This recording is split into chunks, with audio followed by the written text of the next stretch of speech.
Alright, g'day guys, welcome back to True Footy. Today, doing another tier maker, this time ranking the 2021 AFL captains into tiers based on how good I think they are as players, not just as captains. This one is a particularly difficult tier maker because a lot of the captains are actually good players to begin with. So your bottom tier is actually still going to be a level of player that is pretty good, but there are some genuine elite level all-star players as captains as well. Before I get into actually ranking these players, I'd appreciate if you go check out the sponsors of today's video, NordVPN. If you're looking for a VPN service that is quick and reasonably priced, do go check out NordVPN because they are the fastest VPN service out there on the market. It is the AFL finals, of course, so if you're overseas and want to watch KO Sports but you can't because you're outside Australia, using a VPN is actually a great way for you to watch KO Sports if you're outside Australia, because that is geo-blocked, and it's not just for KO. You can use it for across many different things, streaming platforms. If you want to watch a different version of Netflix, or if you want to play a particular game that's geo-blocked, you can use NordVPN. And I'm telling you this because you can get 70% off with True Footy if you go to the link in the description. And if you do choose NordVPN, you would be helping out the True Footy channel as well. So anyway, let's get into the video. Sweet, so as you can see, I've organized it into 4 tiers for this particular video. You've got elite at the top because there's some genuine A-grade guns in this. You've got gun, good, and decent. So it is difficult to separate the 4 tiers, and like I said at the start, pretty much every player in this is at least a decent level player. There's no spuds that are captains. So we might as well crack straight into it, and the first player on the list there is Bontempelli. He's kind of cropped out there. It looks like it's a bit of an older photo as well, but for me, I've been saying Bont is pretty much the best player in the comp this year. I've got the stats in front of me. He has averaged 27 touches. He leads the league for inside 50s, and he's 4th in score involvements. But again, don't really need to make a strong case for why Bont is an elite player. If you don't think he's the best player in the comp, you surely think he's close to top 5. So next up, we'll move to Coniglio, and this is a tough one. So I'm trying to rank the players on how good they are now. So it's not legacy, it's not career. How good is this player right now? Stephen Coniglio is borderline decent. I would put him in decent. He's only had 7 games this year for an average of 14 possessions. He's horribly out of form. He was an elite player back in 2019, lost his spot in the side last year. And yeah, I don't think you can really make a strong case for him being anything more than decent at best. And in the future, I'll back him in to come good. I think he's going to stay at the Giants. Always talk about him leaving, but I don't think so. Next up, we'll go Cotchin as well. I'm going to say decent, to be completely honest. His stats are he's averaging 21 touches and 4 clearances a game. Stats aren't always just the best indicator of how good a player is, but I've kind of been saying for a while, Cotchin is an okay player, and I don't think he really exceeds that, to be honest. Next, we got Paddy Cripps from the Carlton Footy Club, and he's been a much maligned player because of the heights he reached in previous years. He's a Brownlow quality player, and now he's nowhere really near that. I'm going to say he's good. I think he's averaging about 23 possessions a game and 5 clearances, so it's not terrible for him. He's still a good player, but it's because compared to what he used to be like, people sort of mark him harshly, but I think he's probably carrying an injury. Next up, we got Dane Rampy. He's 31 years old, sort of coming to the end of his career, not quite as good as he used to be. I think he's still a pretty good player. I think he averaged about 18 possessions as a defender. Not really easy to sort of measure output as a defender, but he's not really been outstanding, and I'd say previously he's been a gun, but I'd say he's probably good now. Next one is cropped out, but it is David Swallow of the Gold Coast Suns. His stats are 22 possessions per game and about 5 tackles. So again, just a solid B-grade player. I think decent is fair. For a number 1 pick, he really hasn't elevated to that potential, but he's a solid leader for the Gold Coast Suns. Next up, we got Nat Fyfe. Now, if you're measuring it on pure legacy, this guy's one of the GOATs, really. But in terms of what he's like right now, I'd probably still say elite, to be honest. I think he's averaging about 24 possessions a game and 6 clearances and 4 marks, and he's playing a fair bit forward as well. I do think if they just chucked him in the guts more, we'd probably see him get closer to winning the Brownlow.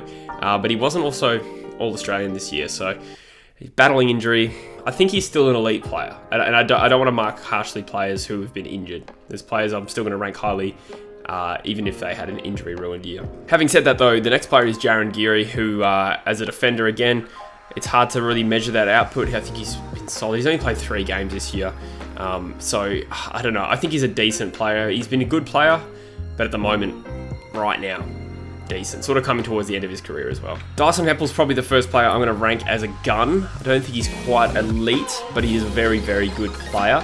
He averages, I think, 25 disposals and 7 marks a game. Just been really consistent. Had him on my fantasy team. He's a good leader, although that's not really what I'm measuring it on. It's just what is the quality of player.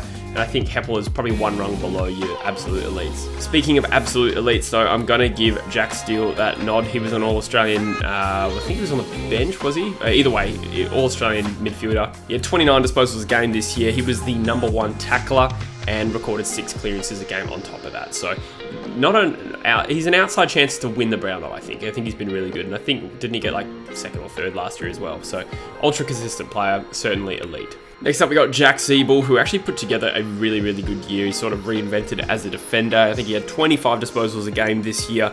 Top 10 player in the comp for total marks and 7 rebound 50s. I would probably just put him as gun. I don't think he's elite. He wasn't All-Australian. He's just sort of a good player, sort of reinventing himself to play his strengths. Not the most sort of athletic, gifted player, but very, very impactful for North. So I'd say gun. I think he's earned gun for sure. Next up, you've got Joel Selwood, and this one I find really hard to mark. Again, if you mark it on legacy, he'd be an elite. But what's he right now? Well, he's averaging 23 disposals a game, but it's kind of been a mixed bag. It seems like there's some really quiet games and then some 3 Brownlow games he pulls out. So I find it really tough. I think I'm still going to give him gun. I think he ranks like 8th in the league for goal assists or something like that. So he's still impactful with the possessions he gets. His just output's not quite what it used to be. So I can't give him a lead, but I think he's a gun player and the sort of player when he turns it on can really lift his team on his shoulders. Next up, we got Tom Jonas, another player who's a little bit older, but nonetheless a great captain, obviously a very good leader, and it's really hard to mark him on output.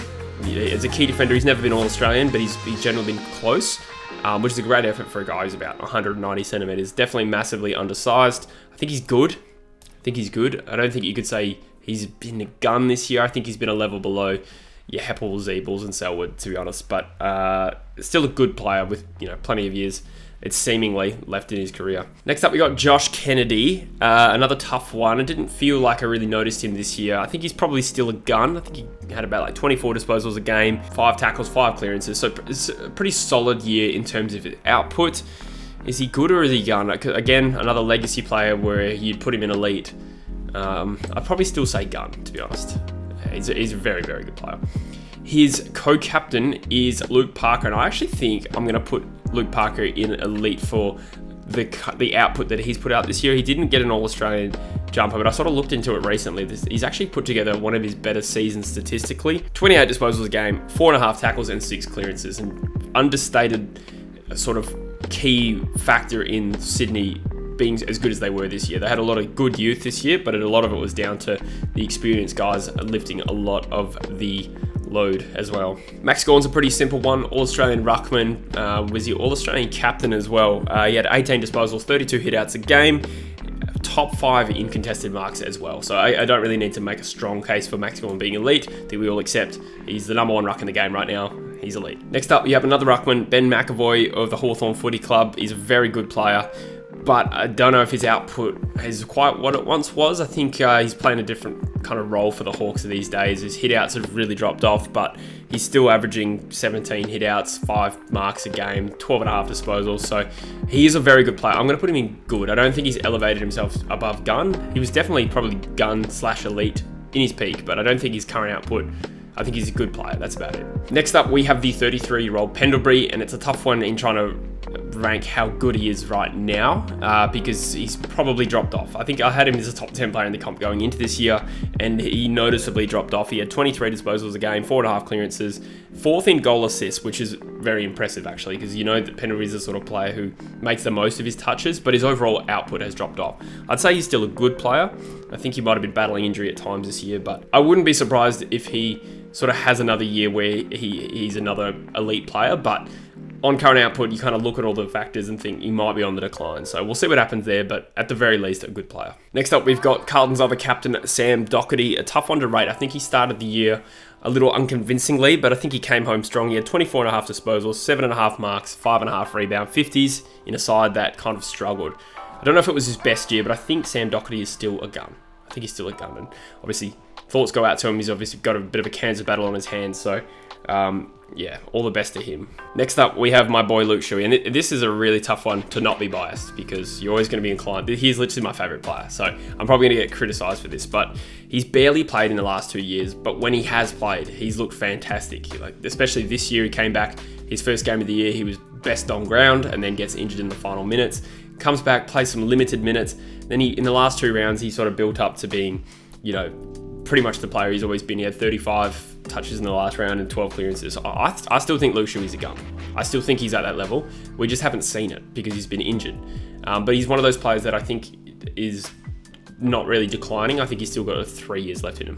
Next, we have Rory Sloane, who in my opinion is probably one of the best captains in the league in terms of his leadership. But if we're just looking at his current output, 22 disposals a game this year, 5.5 clearances is solid. I'd say he's a good player. Obviously at his best, I would say I rate him as an elite midfielder, but his output isn't quite what it once was. So still a great presence for the Crows, but good is about right for me. Next up, you've got Jared Witts, and this is a player who might be, I think, underrated across the league. I think he's potentially an elite ruckman at his best, but obviously missed this year with an ACL. He had 30 hitouts per game in the 3 games he played before that ACL, but the last time we had full length games, so 2019, when we had full season of, you know, full length games, he averaged 46 hitouts, which is just stupid. He might not be as impactful around the ground as some other rucks, but I'm going to give him gun. I think that's fair. I think he's probably one of the maybe top 4 or 5 ruck in the game, to be honest. So hopefully he makes a smooth recovery from that ACL. Finally, we've got Dane Zorko. He is an absolute gun. I'm going to put him in elite, despite just calling him a gun. I think he's actually above that. He's an All-Australian quality player most years, if not all. This year, he averaged 24 disposals. He's a top 5 tackler in the league, and he ranked 3rd in score involvements as well. So a really good all-round sort of midfield pressure forward player. Absolute gun. All right, guys, that is my rankings of the current captains in the league in terms of the quality of player they are right now. So you have Bont, Fife, Steele, Parker, Gawn, and Zorko as my top bracket of captains. I won't read them all out, but I had the least quality captains in terms of the player they are as Cornelio, Cochin, Swallow, and Geary. I think that's fairly all right, but let me know in the comments what you think of my opinions. It's hard to do this and have an even sort of perspective of everyone. I didn't necessarily follow them all evenly this year, so I'm sure I got something wrong, but let me know in the comments where you think I got it wrong, and it'd be great to see what you have to say. Anyway, guys, thanks for watching this video on the True Footy YouTube channel. Still gunning for 15k subscribers by grand final day, and you guys have been amazing in the last week or so. The support has been fantastic, in particular in terms of new subscribers. So if you're new to the channel, thank you so much. And if you're watching and you haven't subscribed, I'd appreciate if you help me get closer to that 15k mark. Anyway, guys, thanks for watching, and I'll see you in the next video. Cheers.